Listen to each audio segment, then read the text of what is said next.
ನಾನು ಬ್ರೀಫ್ ಮಾಡೋದೇನಂದ್ರೆ, justice can be delayed but not denied. Delay ಆಯಿತು, ಡಿನೇ ಆಗಲಿಲ್ಲ, ಸಿಕ್ಕಿದೆ, ನ್ಯಾಯ ನಮ್ಮ ಪರ ಆಗಿದೆ. ಏನೇನು ಲೋಪದೋಷಗಳಿದೆಯೋ ಎಲ್ಲ ನ್ಯಾಯಾಲಯ ಗಮನಕ್ಕೆ ತಂದಿದ್ವಿ. ನ್ಯಾಯಾಲಯ ಅದನ್ನು ಗಮನಿಸಿ ಈ ವಿಡಿಯೋ ಕ್ಲಿಪ್ಪಿಂಗ್ಸು, ನಮ್ಮ ಎಲೆಕ್ಷನ್ ಕೌಂಟಿಂಗ್ ದ ಪ್ರೊಸೀಡಿಂಗ್ನ ವಿಡಿಯೋ ಕ್ಲಿಪ್ಪಿಂಗ್ಸು ಏನು ಮಿಸ್ಸಿಂಗ್ ಆಗಿದೆ, ಅದರ ವಿರುದ್ಧ ಅಂದಿನ ಅಧಿಕಾರಿಗಳು ಡಿಸ್ಟ್ರಿಕ್ಟ್ ಎಲೆಕ್ಷನ್ ಆಫೀಸರ್ ವಿರುದ್ಧ ಸ್ಟ್ರಿಕ್ಚರ್ಸ್ ಪಾಸ್ ಮಾಡಿದ್ದಾರೆ. ಅವ್ರ ವಿರುದ್ಧ ಕಾನೂನು ರೀತಿ ಕ್ರಮ ತಗೋಬೇಕು ಅಂತ.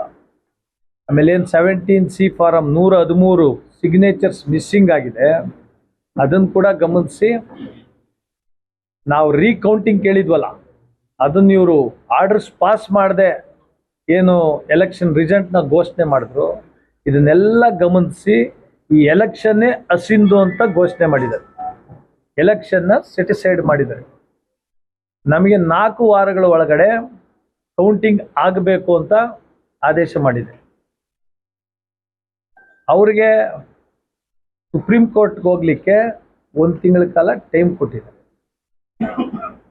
ಸುಪ್ರೀಂ ಕೋರ್ಟ್ಗೆ ಹೋದ್ರೂ ಇಲ್ಲಿ ಏನು ಕಳ್ತನ ಆಗಿದೆ, ಮತಗಳ್ತನ ಅಂತ ಏನು ಹೋರಾಟ ಮಾಡಕ್ಕೆ ಬಂದಿದ್ರಲ್ಲ ಮಾದೇಪುರದಲ್ಲಿ, ಅದಾಗಿರೋದು ಮಾಲೂರಲ್ಲಿ ಅಂತ ಇಡೀ ರಾಷ್ಟ್ರಕ್ಕೆ ಗೊತ್ತಾಗ್ತದೆ. ಏನು ಇವರು ಈ ಡೆಮೋಕ್ರಸಿ ಅನ್ನೋದನ್ನ ಮರ್ಡರ್ ಮಾಡಕ್ ಕೊಟ್ಟಿದ್ದಾರೆ. ನಾವು ಏನು ಈ 3 ಲಕ್ಷ 4 ಲಕ್ಷ ಜನ ವೋಟರ್ಸ್ ಇದ್ದಾರೆ, ಅವರ ಭಾವನೆಗಳನ್ನೆಲ್ಲ ಮುಚ್ಚಾಕಿ ಈ ಎಲೆಕ್ಷನ್ಗಳನ್ನ ಫೆಸ್ಟಿವಲ್ ಆಫ್ ಡೆಮೋಕ್ರಸಿ ಅಂತ ಏನಂತೀವಿ ಅದನ್ನು ತುಳಿದು ರಾಜಕಾರಣಿಗಳು ಅಧಿಕಾರಿಗಳು ಸೇರಿ ಈ ಒಂದು ಕೆಟ್ಟ ಕೆಲಸ ಮಾಡಿರೋ ವಿರುದ್ಧ ನಾವು ಹೋರಾಟಕ್ಕೆ ಕೊಟ್ಟಿರೋದು. ನಾನು MLA ಆಗಬೇಕು ಅಂತಲ್ಲ, ಇಂಥ ಕಚಡ ಕೆಲಸ ಮಾಡಿದವ್ರನ್ನ ಕಾನೂನು ರೀತಿ ಶಿಕ್ಷೆಗೊಳಗಾಗ್ಬೇಕು ಇವರೆಲ್ಲ ಅನ್ನೋ ಉದ್ದೇಶದಿಂದ ಈ ಕಾನೂನು ಹೋರಾಟ. ಯಾರೇ ಅಧಿಕಾರಿಗಳಿರಲಿ, ಒಂದು ಈ ಜನರ ಭಾವನೆಗಳ ವಿರುದ್ಧ, ನಮ್ಮ ಸಂವಿಧಾನದ ವಿರುದ್ಧ, ನಮ್ಮ ಲಾ ಆ್ಯಂಡ್ ಆರ್ಡರ್ ವಿರುದ್ಧ ಭಯ, ಆಮೇಲೆ ಗೌರವ ಇಲ್ಲದೆ ಮಾಡೋವಂಥವ್ರನ್ನ ಜೈಲಿಗೆ ಕಟ್ಟಬೇಕು ಅನ್ನೋದು ನನ್ನ ಉದ್ದೇಶ.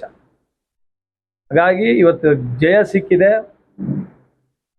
ನಮಗೆ. ಈ 4 ವಾರಗಳೊಳಗಡೆ ಏನು ಕೌಂಟಿಂಗ್ ಮಾಡಬೇಕು ಅಂತ ಹೇಳಿದ್ದಾರೆ, ಕೌಂಟಿಂಗ್ ಆದರೆ 100% ನಮಗೆ ಆಶಾವಾದಿಯಾಗಿದ್ದೀನಿ, ನಾವು ಗೆದ್ದೇ ಗೆಲ್ತೀವಿ ಅಂತ. ಚಪ್ಪಾಳೆ ಕಟ್ಬೇಡ್ರಿ ಅಂತ.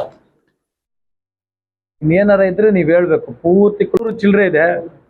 ಕೆಲವು ಕಡೆ ಒಂದು ಮಾನದಂಡ ಉಪಯೋಗಿಸ್ಕೊಂಡಿದ್ದಾರೆ, ಗೆಸ್ಟೆಡ್ ಆಫೀಸರ್ ಸಿಗ್ನೇಚರ್ ಇಲ್ಲ ಅಂದ್ರೂ ವೋಟ್ ಮಾಡಿದ್ರೆ ಅದನ್ನ ಕನ್ಸಿಡರ್ ಮಾಡ್ರಿ ಅಂತ.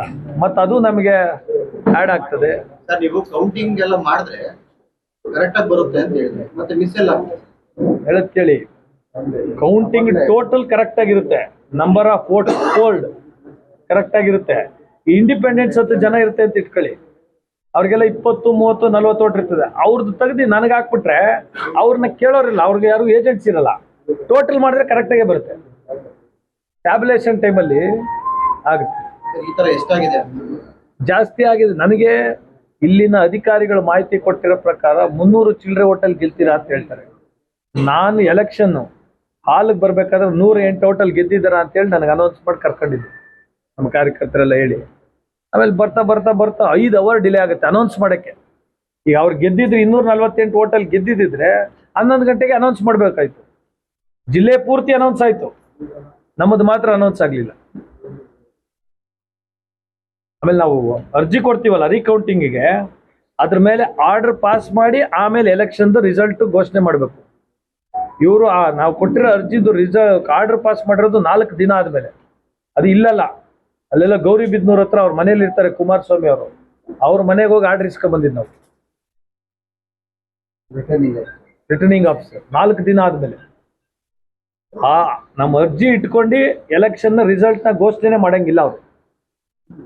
ಇದೆಲ್ಲ ಗಮನಕ್ಕೆ ತಂದು ನ್ಯಾಯಾಲಯ ಇದನ್ನೆಲ್ಲ ನೋಡಿ ರೀಸೆಂಟಾಗಿ ಚಂಡೀಗಢದೊಂದು ಎಲೆಕ್ಷನ್ ಆಯಿತು, ಗ್ರಾಮ ಪಂಚಾಯತ್. ಇದು ಸುಪ್ರೀಂ ಕೋರ್ಟಲ್ಲಿ ಕೌಂಟಿಂಗು ಅಲ್ಲೇ ಆಯಿತು ಅನ್ಸುತ್ತೆ, ಸುಪ್ರೀಂ ಕೋರ್ಟ್ ಹಾಲಲ್ಲೇ.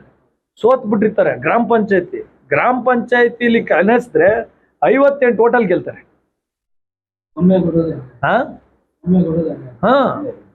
ಹಾಗಾಗಿ ಇಲ್ಲಿ ಇವರು ಆಡ್ತಾರೆ, ನಮಗೆ ಈ ಅನುಮಾನಾಸ್ಪದವಾಗಿ ನಡ್ಕೋತಾ ಇರೋದು, ಗಲಾಟೆಗೆ ಹೋಗೋದು, ಅಲ್ಲಿ ಆಫೀಸರ್ಸ್ನೆಲ್ಲ ಬೇಕಂತ ಆಬ್ಸೆಂಟ್ ಮಾಡಿಸಿದ್ರು, ಕೆಲವು ಎಷ್ಟೋ ಸಲ ಬರಲಿಲ್ಲ ಸಾಕ್ಷಿಗಳು ಹೇಳಕ್ಕೆ.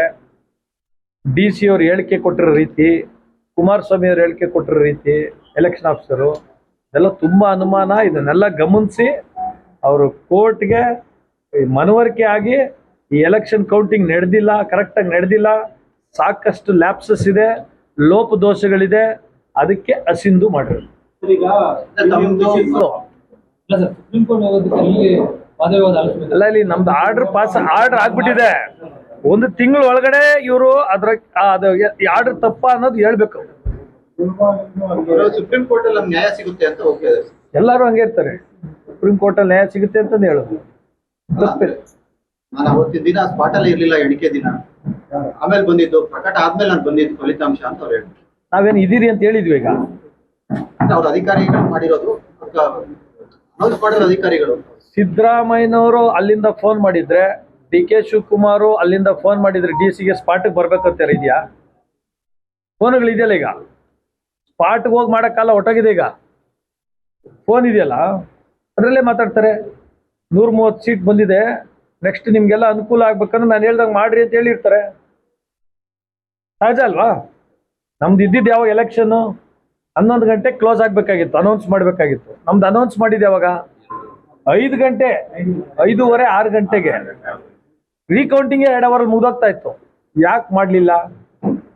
ನಾವು ಕೇಳಿದ್ವಿ, ರಿಕ್ವೆಸ್ಟ್ ಮಾಡಿದ್ವಿ, 10 ಸತಿ ಕೇಳಿದ್ವಿ, ಯಾಕೆ ಮಾಡಲಿಲ್ಲ? ಅಷ್ಟೊತ್ತಿಗಾಗಲೇ ಕಾಂಗ್ರೆಸ್ ಸರ್ಕಾರ 133 ಏನೋ ಬಂದ್ಬಿಟ್ಟಿತ್ತು. ಎಷ್ಟು ಫೋನ್ಗಳಾಗಿರ್ಬೋದು, ಎಷ್ಟು ಫೋನ್ಗಳು ಇನ್ಫ್ಲುಯೆನ್ಸ್ ಆಗಿರ್ಬಹುದು ಅಂತ ಊಹೆ ಮಾಡ್ತಾ ಇದ್ದೀನಿ. ಅದಕ್ಕೆ ಪುಷ್ಟಿ ಕೊಡಂಗೆ ಎಲ್ಲ ಇಷ್ಟು ದಿನ ಆದಮೇಲೆ ವಿಡಿಯೋಸ್ ಮಿಸ್ಸಿಂಗ್ ಆಗ್ತದೆ. 17C ಫಾರಂ ಅಲ್ಲಿ ಸಿಗ್ನೇಚರ್ಸ್ ಇರೋದಿಲ್ಲ. ಈಗ ಕೋರ್ಟ್ ಅಲ್ಲಿ ವಿಡಿಯೋ ಕ್ಲಿಪ್ಪಿಂಗ್ಸ್ ಮಿಸ್ ಆಗಿರೋದು ಆಗಿತ್ತಲ್ಲ, ಅಧಿಕಾರಿಗಳು ಏನ್ ಹೇಳಿದ್ರು? ನನಗೆ ಒಬ್ಬರೊಬ್ಬರು ನನಗೆ ಸಂಬಂಧ ಇಲ್ಲ ಅಂತಾರೆ. ಆ ಕಂಪ್ನಿಯವ್ರು ಹೇಳ್ತಾರೆ ಇವ್ರು ಕೊಟ್ಬಿಟ್ಟಿದೀವಿ ಅಂತ. ಈಗ ದುಡ್ಡು ಅವ್ರು ತಗೋತಾರೆ, ಇಷ್ಟು ಕ್ಯಾಮ್ರಾಗಳು 30-50 ಕ್ಯಾಮ್ರಾ ಇಟ್ಟಿರ್ತಾರೆ ಅಂತ ಕಡೆ ವಿಡಿಯೋ ಮಾಡಿದ್ರೆ ದುಡ್ಡು ಕೊಟ್ರೆ ತಾನೇ ಅವ್ರು ಕೊಡೋದು. ಹಾರ್ಡ್ ಡಿಸ್ಕ್ ಏನಾಯ್ತು? ಹಾರ್ಡ್ ಡಿಸ್ಕ್ ಒಬ್ಬ ಕಾಮನ್ ಮ್ಯಾನಾ ಏನೋ ಗೊತ್ತಿಲ್ಲದೆ ದುಡ್ಡು ಕೊಟ್ಬಿಟ್ಟೆ ಅಂತ ಹೇಳಕ್ಕೆ. ಅವತ್ತಿನ ಡಿ ಸಿ ಅವ್ರ ಜವಾಬ್ದಾರಿ ಇದು. ಅವ್ರ ಅಕೌಂಟ್ಗೆ ದುಡ್ಡು ಹೋಗಿದೆ, ದುಡ್ಡು ಹೋದ್ಮೇಲೆ ಹಾರ್ಡ್ ಡಿಸ್ಕ್ ಇರ್ಬೇಕಲ್ಲ ಇವ್ರ ಹತ್ರ. ಎಲ್ಲೋಯ್ತು? ಇಲ್ವಲ್ಲ, ಸ್ಟ್ರಾಂಗ್ ರೂಮ್ ಅಲ್ಲಿ ಮಿಸ್ಸಿಂಗ್. ಇನ್ನು ಇನ್ವ್ಯಾಲಿಡ್ ಓಟ್ಸ್ ಇದೆ 200 ಚಿಲ್ಲರೆ. ಅದು ಯಾವ ತರ ಇನ್ವ್ಯಾಲಿಡ್ ಮಾಡಿದ್ದಾರೆ, ಅದನ್ನ ವ್ಯಾಲಿಡ್ ಮಾಡ್ಬೋದಾ ಅದನ್ನು ಬೇರೆ ಚೆಕ್ ಮಾಡಬೇಕು. ಪೋಸ್ಟಲ್ ಬ್ಯಾಲೆಟ್ಸ್, EVM ಅಲ್ಲಿ ಇನ್ವ್ಯಾಲಿಡ್ ಆಗಲ್ಲ. ನೋಟಾ ಪೋಸ್ಟ್ ಹಾರ್ಡ್ ಕಾಪಿ 5:30 ಮೇಲೆ ವೆಬ್ಸೈಟ್ಗೆ ಅಪ್ಲೋಡ್ ಮಾಡ್ತಾರೆ. ಸ್ವಲ್ಪ ತೊಂದರೆ ಇದೆ. ಏನ್ ಹೇಳಿ? ಎಲೆಕ್ಷನ್ ಅಸಿಂಧಗೊಳಿಸಬೇಕಾ ಅಥವಾ ಶಾಸಕತ್ವ ಅಸಿಂಧಗೊಳಿಸಬೇಕಾ? ಹೌದು, ಎಲೆಕ್ಷನ್ ಅಸಿಂದ ಅಂದ್ರೆ ಶಾಸಕತ್ವ ಅಸಿಂದ ಆಯ್ತಲ್ಲ. ಬಟ್ ಅದಕ್ಕೆ ಕೇಕ್ ಕೊಟ್ಟಿದ್ದಾರಲ್ಲ ಸರ್.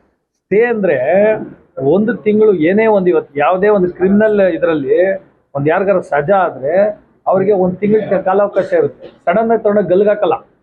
ಗಲ್ಲು ಶಿಕ್ಷೆಗೆ ಹೋದ್ರೆ ಅಪೀಲ್ ಮಾಡಕ್ಕೆ.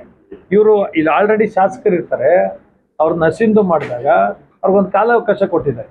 1 ತಿಂಗಳು ಒಳಗಡೆ 10 ದಿನದಲ್ಲಿ ಮಾಡ್ಕೋಬಹುದು, 15 ದಿನದಲ್ಲಿ ಮಾಡ್ಕೋಬಹುದು, 20 ದಿನದಲ್ಲಿ ಮಾಡ್ಕೋಬಹುದು. ಅಷ್ಟು ಒಳಗಡೆ ಅವ್ರು ಹೋಗ್ಲಿಲ್ಲ ಅಂದ್ರೆ ನಮ್ಮ ಆರ್ಡ್ರು ಮೂವ್ಮೆಂಟ್ ಆಗುತ್ತೆ. ಈಗ ಸುಪ್ರೀಂ ಕೋರ್ಟ್ ಹೋಗೋದಕ್ಕೂ ಅವ್ರಿಗೆ ಪರ್ಮಿಷನ್ ಕೊಡ್ಲೇಬೇಕು. ಎಲ್ಲರೂ ಪ್ರತಿಯೊಬ್ರು ಹೋಗ್ಬೋದಲ್ಲ, 1 ತಿಂಗಳ ಒಳಗಡೆ ಹೋಗ್ತಾರೆ. ಎಲ್ಲರಿಗೂ ಕಾಲಾವಕಾಶ ಇದೆ. ಅಲ್ಲಿ ಇಲ್ಲೇನಾದ್ರ ಈ ಆರ್ಡರ್ ಅಲ್ಲಿ ನ್ಯೂನ್ಯತೆಗಳಿದ್ರೆ, ಇಲ್ಲೇನಾರ ಅವ್ರಿಗೆ ಮೋಸ ಆಗಿದೆ ಅನ್ಸಿದ್ರೆ ಅವ್ರು ಹೋಗ್ಬೋದು. ನಮ್ಮ ಕಾನೂನಲ್ಲಿ ಅವಕಾಶ ಇದೆಯಲ್ಲ. ಆಗ್ಬಾರ್ದು. ನಾನು ಅನ್ಕೊಳ್ಳೋದು, ನಾವು ಕೋರ್ಟ್ ಬಗ್ಗೆ ನಾವ್ಯಾರು ಮಾತಾಡೋಕ್ಕಾಗಲ್ಲ. ಇಷ್ಟು ಡಿಲೇ ಆಗಬಾರ್ದು.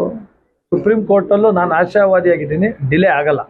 ಈಗಾಗಲೇ ಡಿಸ್ಟ್ರಿಕ್ಟ್ ಎಲೆಕ್ಷನ್ ಕಮಿಷನ್ ಮೇಲೆ ಸ್ಟ್ರಿಕ್ಚರ್ಸ್ ಪಾಸ್ ಆಗಿರೋದ್ರಿಂದ, ಎಲೆಕ್ಷನ್ನೇ ಹಸಿಂದು ಅಂತ ಘೋಷಣೆ ಮಾಡಿದ್ರಿಂದ ರೀಕೌಂಟಿಂಗ್ ಮಾಡ್ರಿ ಅಂತಾನೆ ಮಾಡ್ತಾರೆ.